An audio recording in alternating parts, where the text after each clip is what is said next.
Hi guys, hey, this is just a quick video to give you a bit of an overview of the camper. Got it set up on our lawn, in the sun.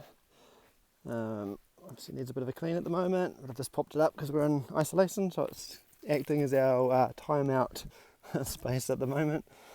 So this is the outside. I won't go through all the specs, but it's got a cool little table on the outside. It's got speakers on the outside, so if you're sitting, you can have the speakers on the outside or the inside playing.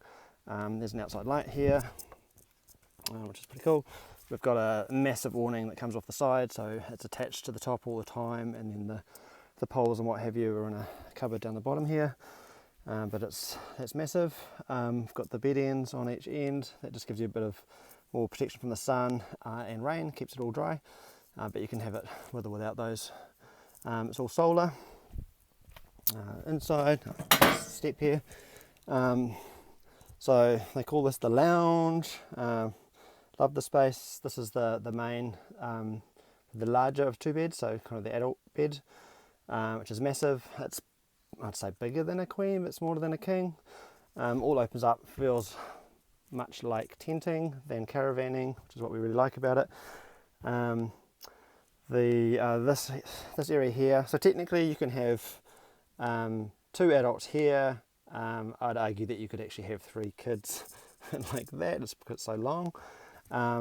This diner drops down and this turns into another bed, so you can have a child there, and then you can have two more adults here. So I've just chucked everything out of the way. But this is a slightly smaller but still perfectly fine sized double bed for adults. Cooker. So it's got, when you're on mains, so if you're at a caravan park or plugged in at mains at home, you've got that one, or the other three are gas. Also got a griller, which is gas. The tap, so we have, if you're on at a campground that's got power and water, you can plug in and you get water through this one, or this is a manual pump to access your water that's down in your pump, down in your tanks. Three-way fridge, so the gas lasts for weeks and weeks. We've gone many trips without worrying about the gas. We've got 2 gas bottles. I've never once run out of one, let alone 2. It's got 12 volt, but that's really just to maintain if it's already cool for a small period of time.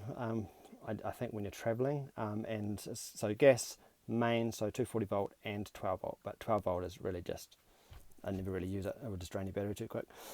There's the stereo down there. Like I said, speakers inside, speakers outside, which is really nice. Everything's low draw LED. They've got night settings on here, so you can have a kind of nice calming light at night before you go to bed, and highlight, and then it's got them all through. So heaps of light in here at night. It's also super private, so once you have all these up, these block out everything. People just can't see in. And then at night time you've got your curtains as well, so it's completely secluded, which is great. Air vent at the top. There's inside the fridge. Love the fridge. What we do prior to camping is pack it full of freezer packs. So you fill up before you actually go, so it's fully cold. And when you get there, you turn on the gas and off you go.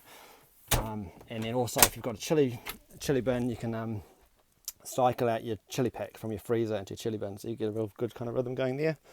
Keeps you going for days and days.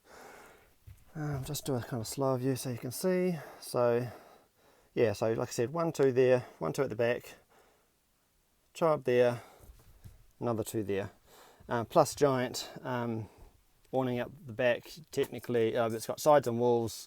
It's got screens, so you can have it open for the air to come through, or you can have the plastic over the screens, which stops the wind coming through. You could get a nice floor for it and actually put stretchers out there and stuff if you wanted to have more people kind of camping outside. Often we will take a tent and we'll have, daughter outside and a friend, and then adults inside, which works pretty well. That is it. There's a cupboard here too, if I can open it with one hand. These have all been added in, so you've got little shelves, and this all folds down for when you pack it away. That is all. Give us a shout if you have any particular questions. We can't sell it while it's on lockdown, but we'll just keep it on Trade Me. and then we'll see how this all goes at the end. But I thought this video was a way of just kind of letting you see the condition of it. It's in great condition. The only real marks that I know of are probably this here. This is reversible, so I'm going to try and take that out and just flip it around. That should be fine. Apart from that, it's really tidy. Outside, I just need to give it a good clean. But it's pretty tidy. No rips or tears or anything to worry about. We just got the awning restitched, the top part here, so this is going to last forever now, this top section here. So that should be really good. And I've got a temporary little thing there because we've replaced this door, so this is a brand new door. And so I've just chucked this mesh over here to stop mosquitoes getting in. That could be done much easier, it's just taped on. But yeah, the door's brand new, so everything's nice. The lock's nice and new and white. And that's it. Cool. Okay. And one more little pan of the outside for you, and then I'll stop this here. There you go.